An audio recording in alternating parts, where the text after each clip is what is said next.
Good evening and thank you for spending part of your Christmas Eve with News Channel 6. I'm Graham Lee. You know, everyone is thinking about the big day tomorrow, but coverage you can count on begins as this Friday will mark 3 months since Hurricane Helene hit our area. And one local nonprofit is asking for more help at the national level. I caught up with Charlotte Garnes, Executive Director for ReNForce.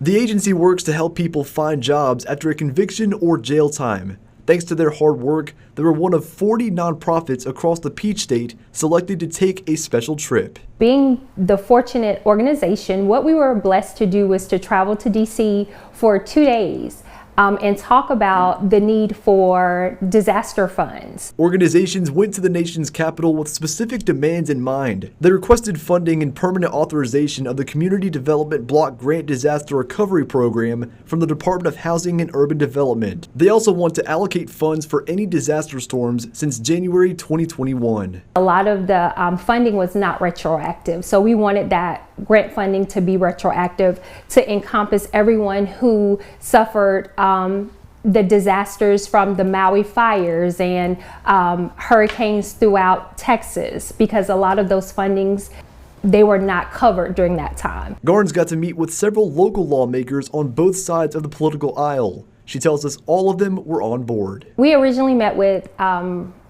Congressman Rick Allen. We met with House Representative Buddy Carter.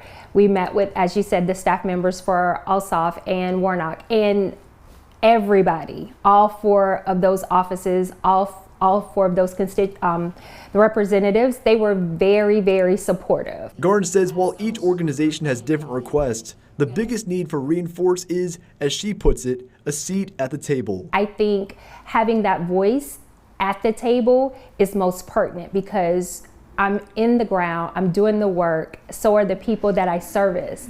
And to have someone on the level of local officials, state officials in DC hearing us and knowing where we came from and knowing how much our voice and vote matters, that shows impact to me. And as they look to 2025, Garnes tell me the plans is to continue their work to serve those impacted by the justice system and serve those still recovering from Helene.